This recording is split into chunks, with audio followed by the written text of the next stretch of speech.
Bonjour à tous, bienvenue sur RT France. Les vagues migratoires divisent l'Europe, c'est l'objet de cet échiquier mondial cette semaine. L'Europe subit une succession de crises migratoires ces 10 dernières années. Tout a commencé avec les crises libyennes et syriennes qui ont fait suite aux printemps arabes qui ont débuté en décembre 2010. Ces crises ont servi de prétexte pour alimenter un afflux supplémentaire de populations africaines qui n'étaient souvent ni syriennes ni libyennes. Cette vague a connu son pic en 2015. En 2022, une immigration d'un genre nouveau s'est installée en Europe. Elle est la conséquence de l'opération militaire spéciale russe débutée le 24 février 2022. L'Union européenne s'est donnée pour mission de forcer les pays membres à accueillir ces vagues migratoires. Mais les efforts accomplis sont inégaux selon les pays et les immigrations. Ce sujet est même devenu un objet de conflit entre les gouvernements européens. Les économies européennes sont en passe de ne plus être capables de nourrir et de chauffer les citoyens de leur propre pays. Comment pourraient-elles accueillir des millions de ressortissants supplémentaires ? Cela remet en cause non seulement les politiques migratoires qui ont été menées depuis les années 80, mais aussi les politiques étrangères occidentales depuis la fin de la guerre froide. Ces dernières ont transformé des pays relativement stables en zones de conflits incontrôlables, que ce soit en Afrique, au Moyen-Orient ou en Europe centrale et orientale. Le 25 novembre s'est tenue à Bruxelles une réunion des ministres européens de l'intérieur sur la question des migrants. L'idéologie qui domine au sein de l'Union européenne est celle d'un continent ouvert à tous, c'est-à-dire à tous les autres continents. Mais avec la paupérisation générale des populations européennes, cette utopie est de plus en plus difficile à faire accepter. Lors du 7e forum régional de l'Union pour la Méditerranée, à Barcelone, fin novembre, le ministre des Affaires étrangères de l'Union européenne, Josep Borrell, a fait part de ses inquiétudes. Por lo tanto, nuestro trabajo en común pasa por esas dos líneas de acción. Hay que favorecer el desarrollo local. Notre travail commun passe par ces deux lignes d'action, favoriser le développement local et maîtriser les flux migratoires, lutter contre cette immigration, que je ne vais pas qualifier d'illégale car aucun être humain n'est illégal, mais bel et bien irrégulière, qui provoque la mort et génère une sensation d'anxiété, d'inquiétude et de peur dans les sociétés d'accueil. C'est le chaudron de nombreuses propositions politiques qui offrent de fausses solutions à de vrais problèmes.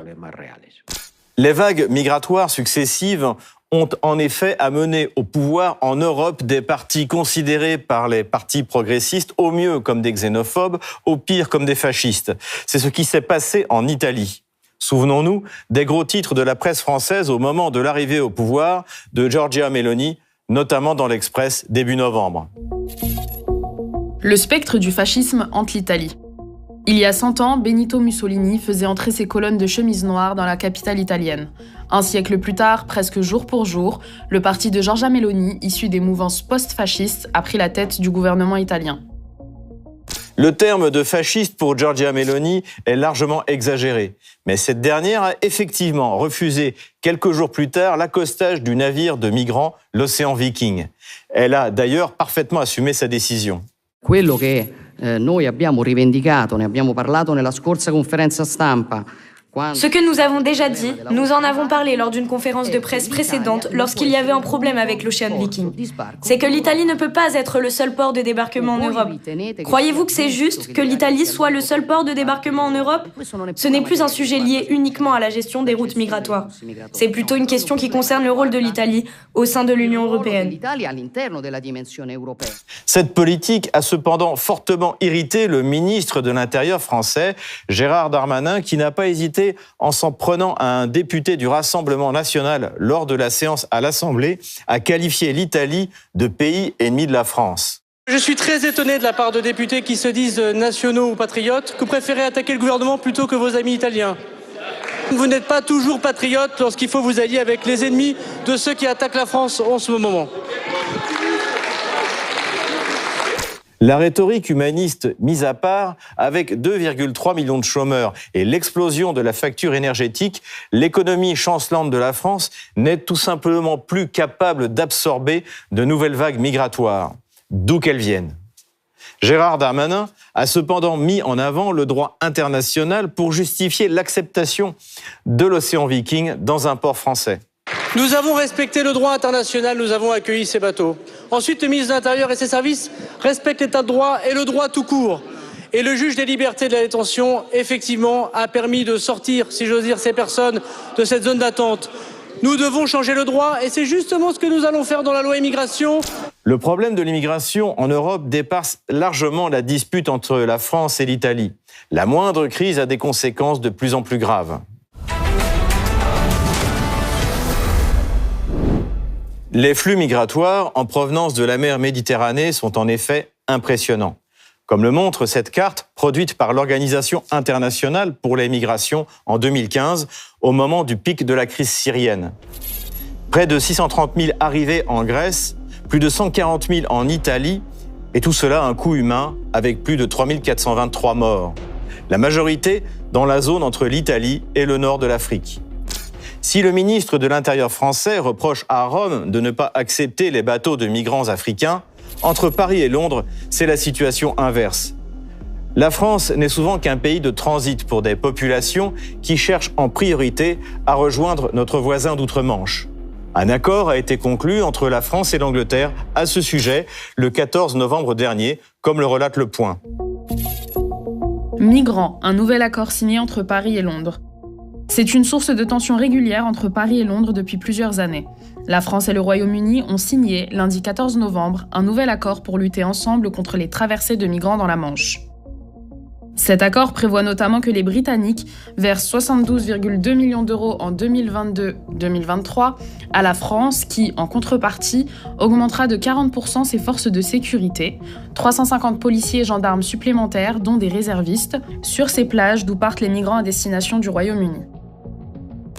Suella Braverman, ministre britannique de l'Intérieur dans le nouveau gouvernement britannique de Rishi Sunak, s'en est félicitée lors de la signature à Paris. Il y a plusieurs éléments dans cet accord et je pense qu'il représente une prochaine étape positive dans notre collaboration avec les Français. Cela ne va pas régler le problème du jour au lendemain. Ce n'est pas une solution miracle, mais je pense que pour la première fois, nous avons de vraies victoires pour les Français et le Royaume-Uni. Des moyens importants seront en effet mis à disposition pour empêcher les clandestins de traverser la Manche. Nous verrons tout d'abord des observateurs embarqués, c'est-à-dire qu'il y aura des officiers britanniques travaillant sur le sol français pour observer le travail ou travailler sur le terrain avec des officiers français pour intercepter les migrants clandestins alors qu'ils tentent de quitter la France. Il y aura une augmentation de 40% du nombre de gendarmes français patrouillant sur les plages françaises et une collaboration plus forte et plus étroite en matière de répression pénale, de collaboration en matière de renseignement et d'interception en amont, afin de poursuivre la désorganisation et le démantèlement des bandes criminelles organisées de l'immigration. Suella Braverman en a rendu compte devant le Parlement anglais le même jour. Le Premier ministre et moi-même sommes déterminés à réduire l'immigration illégale dangereuse vers le Royaume-Uni. C'est pourquoi j'étais à Paris aujourd'hui avec mon homologue français, Gérald Darmanin.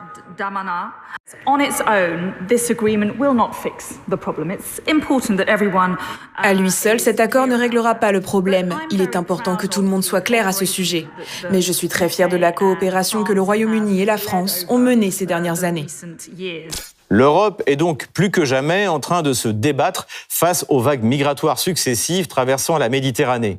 Mais à ces vagues, venues des anciennes colonies, s'est ajoutée depuis mars 2022 celle massive des réfugiés ukrainiens. Les mouvements de réfugiés ukrainiens ont été bien plus importants que lors de la crise des migrants en Europe en 2015, qui s'éleva à 1,2 million d'individus. Selon les derniers chiffres de l'ONU, plus de 7,8 millions de réfugiés ukrainiens ont migré vers l'Europe durant le conflit entre Moscou et Kiev. Près de 5 millions ont été enregistrés sous la protection temporaire ou des régimes de protection nationaux similaires dans toute l'Union européenne. Une autre partie importante des réfugiés est allée en Russie, avec plus de 2,8 millions enregistrés dans le pays. Après avoir été accueillis avec générosité en Europe, certains pays voient monter, crise du prix de l'énergie aidant, un certain ras-le-bol. C'est ce que relate le New York Times le 15 novembre dernier au sujet de la Pologne. La Pologne est le deuxième pays derrière la Russie à avoir accueilli le plus grand nombre de réfugiés ukrainiens. En Pologne, l'accueil chaleureux réservé aux réfugiés ukrainiens vacille.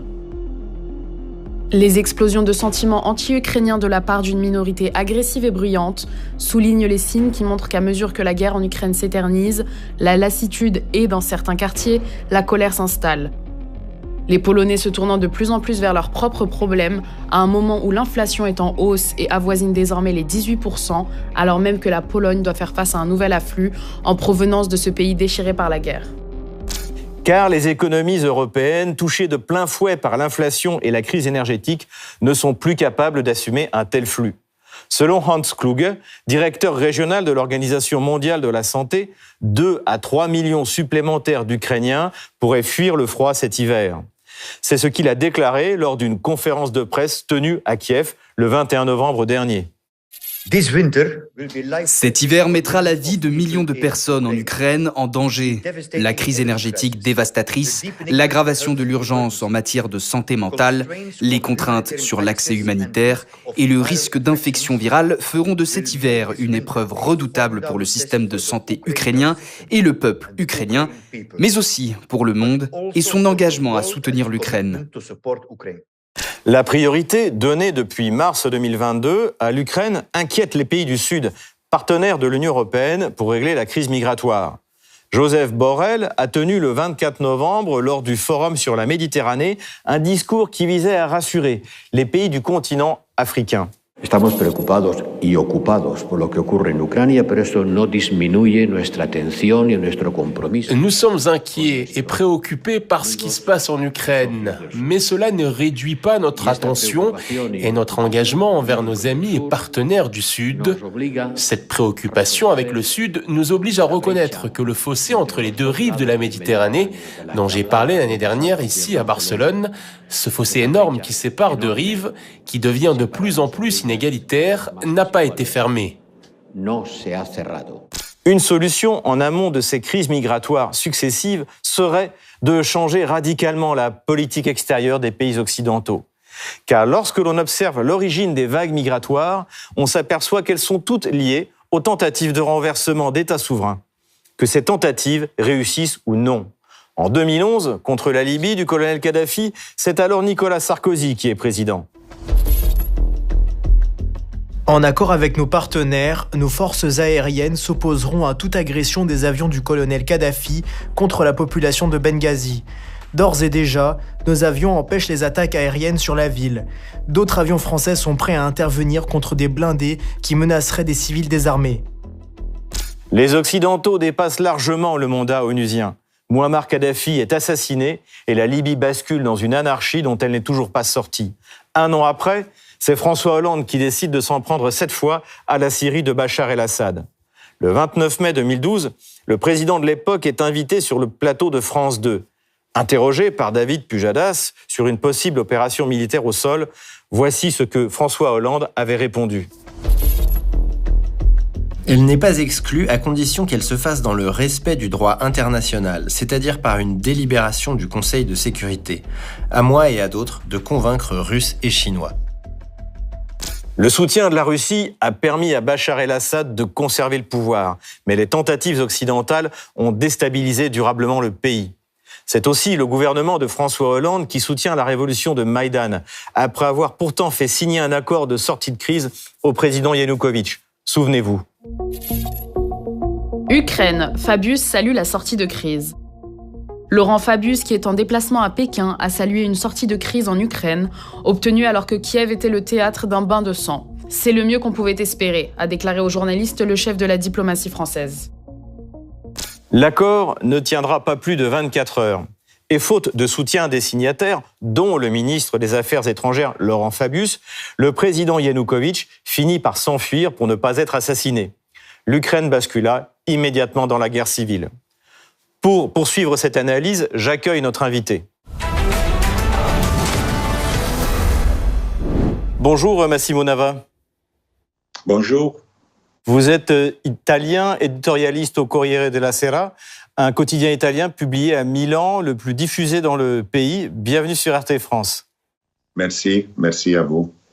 D'abord, la relation Paris-Rome. L'accueil de l'Océan Viking par la France à Toulon semble laisser des traces. La France et l'Italie sont à couteau tiré. C'est une crise diplomatique qui émerge entre la France et l'Italie ? En ce moment, vous savez, il y a des tentatives d'apaisement. Il y a eu des coupes de fil entre le président de la République italienne, Mattarella, avec le président français Macron. Les deux ont toujours eu une bonne relation. Sous le plat aussi, il y a le traité de Quirinal, c'est-à-dire un traité d'amitié entre la France et l'Italie, plein de projets et de coopérations dans différents domaines, notamment aussi celle de la défense. Mais au-delà de ça, la polémique était très dure et très violente, avec des tonalités franchement plutôt rares dans les relations entre la France et l'Italie. Mais cette histoire des migrants a laissé des traces. C'est indoubliable, parce que en fait, on est dans une situation où c'est très difficile de trancher les torts et les raisons d'un côté et de l'autre. Précisément, on a entendu les passes d'armes entre le ministre de l'Intérieur français, Gérald Darmanin, et le Premier ministre italien, Giorgia Meloni. Y a-t-il une solution possible à cette crise et de quoi est-elle le signe, je dirais, de manière peut-être plus profonde ? Le signe de solution, c'est qu'en fait, les deux gouvernements, au niveau des ministres et, comme j'ai déjà dit, au niveau du président de la République, se sont très franchement parlé. Donc, tout le monde a bien compris qu'il n'y a aucun intérêt entre la France et l'Italie à durcir la polémique. Et donc, on a essayé vraiment de baisser les tons et de retourner au travail comme avant. La France se montre disponible à la répartition des migrés, même si elle avait fermé tout d'abord la frontière avec l'Italie à 20 milles. Et l'Italie, en ce moment, poursuit une politique de durcir un peu les contrôles de la mer, surtout face à les bandes criminelles qui utilisent les migrants pour des trafics. Donc, c'est là que c'est très difficile d'intervenir, notamment dans les eaux internationales. Est-ce que par conséquent, vous pensez que l'immigration représente un risque de déstabilisation pour l'Europe ? Absolument oui, parce qu'en ce moment, nous, on a parlé de Méditerranée, on a parlé du sud de l'Italie, des côtes italiennes, du nord de l'Afrique, c'est-à-dire la question très, très sensible et très dramatique de la Libye et de la Tunisie aussi. Mais on ne peut pas oublier toute la problématique de la route des migrants qui traversent les Balkans vers le nord de l'Europe.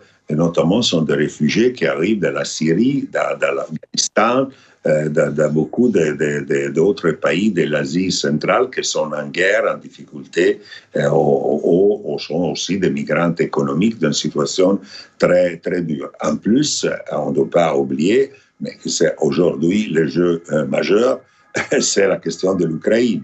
Parce que la guerre, comme vous savez bien, continue.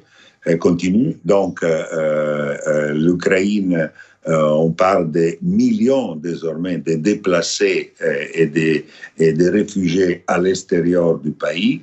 Il y en a plus de 2 millions en Pologne, 1 million presque en Allemagne, beaucoup en France, aussi en Italie.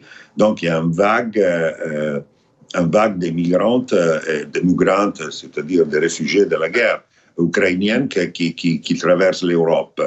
Et là, va créer évidemment aussi des problèmes sociaux et politiques.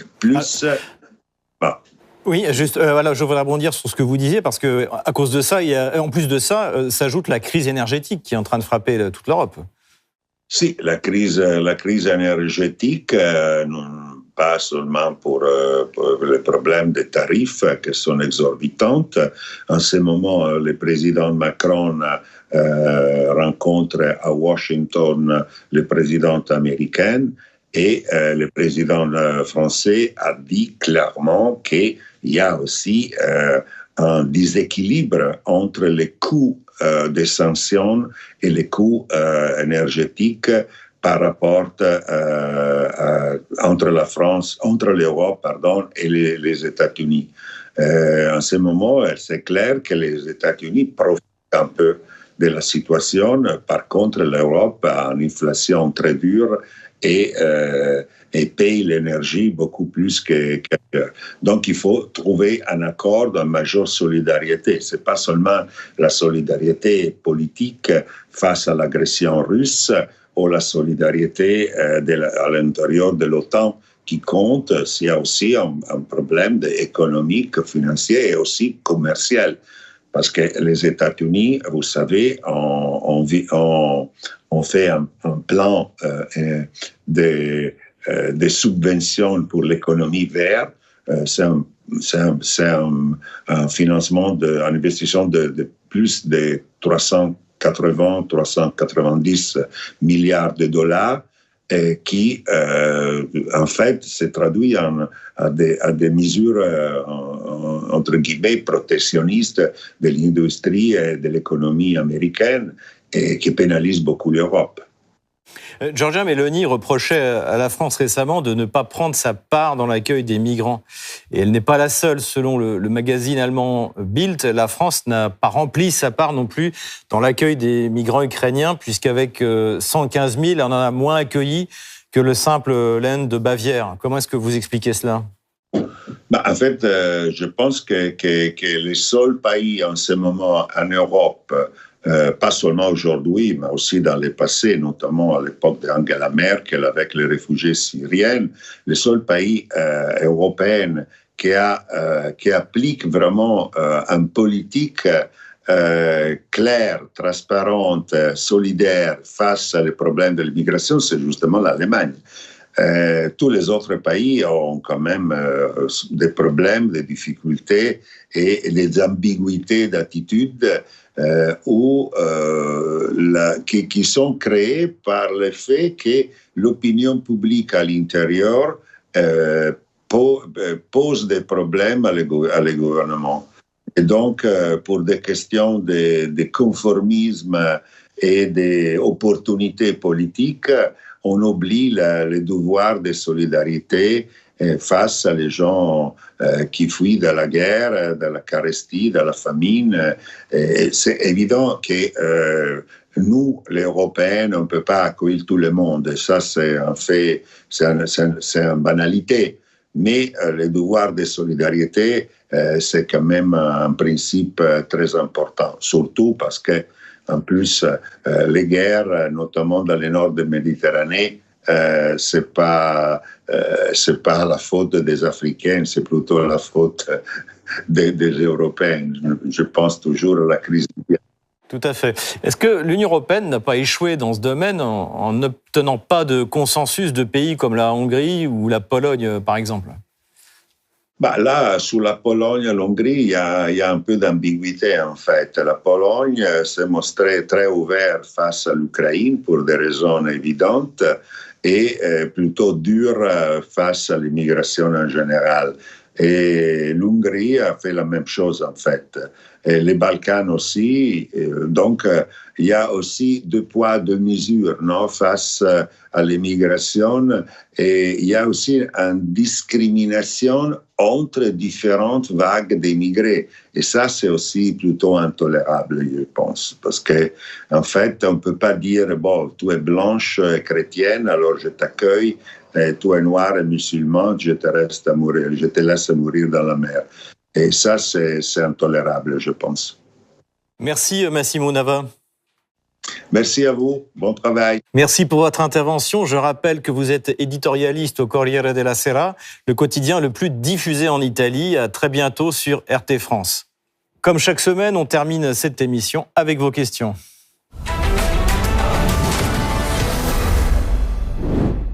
Vous nous écrivez sur les réseaux sociaux, Telegram, Odyssée, et nous découvrons chaque semaine vos questions en fin d'émission.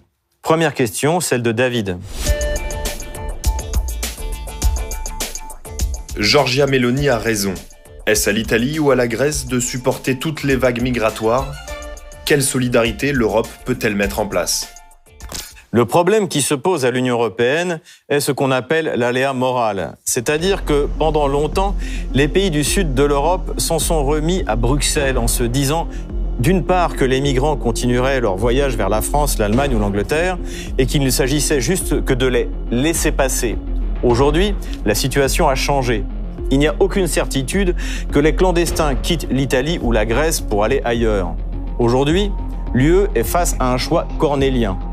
Ou elle arrive à mettre en place des gardes frontières européens qui arrêteront les clandestins, quel que soit leur point d'arrivée, ou elle laisse les nations redevenues souveraines régler leurs problèmes frontaliers et chacun prend ses responsabilités.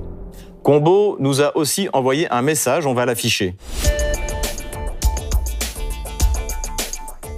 La France et le Royaume-Uni ont signé un accord sur les migrants. Est-ce que Paris a accepté de devenir la police aux frontières de Londres ? Le ministère de l'Intérieur britannique s'est montré très prudent sur l'accord qui a été signé entre Paris et Londres. C'est une avancée, mais ça ne règle rien définitivement. Les clandestins qui veulent traverser la Manche veulent rejoindre leur communauté qui s'y est déjà installée. La question qui va se poser pour Paris sera de décider de ce qu'il faudra faire avec ces clandestins. Comment les renvoyer à la frontière alors que jusqu'à présent, une telle mesure systématique n'a jamais été mise en œuvre ? Dernière question, celle de Mélissa. Comment se passe l'accueil des migrants ukrainiens par la Russie ? La Russie a accueilli plus de 2 millions de réfugiés ukrainiens depuis le 21 février 2022 et a mis de gros moyens pour les accueillir. Environ 3 millions vivaient déjà en Russie avant l'opération spéciale. Le but des autorités russes est d'en faire ses citoyens. Et d'ailleurs, les formalités ont été largement simplifiées. À cela s'ajoutent ceux des Ukrainiens qui habitent dans les anciennes zones ukrainiennes désormais rattachées à la Fédération. La Russie a ainsi augmenté sa population de 6 millions d'habitants après le référendum. L'intégration ne pose pas de réels problèmes tant il est difficile de faire la différence entre un Russe et un Ukrainien qui parlent la même langue, ont la même histoire et portent souvent les mêmes noms. C'est la fin de cette émission. Merci de nous avoir suivis. Rendez-vous la semaine prochaine pour un nouveau numéro. À bientôt.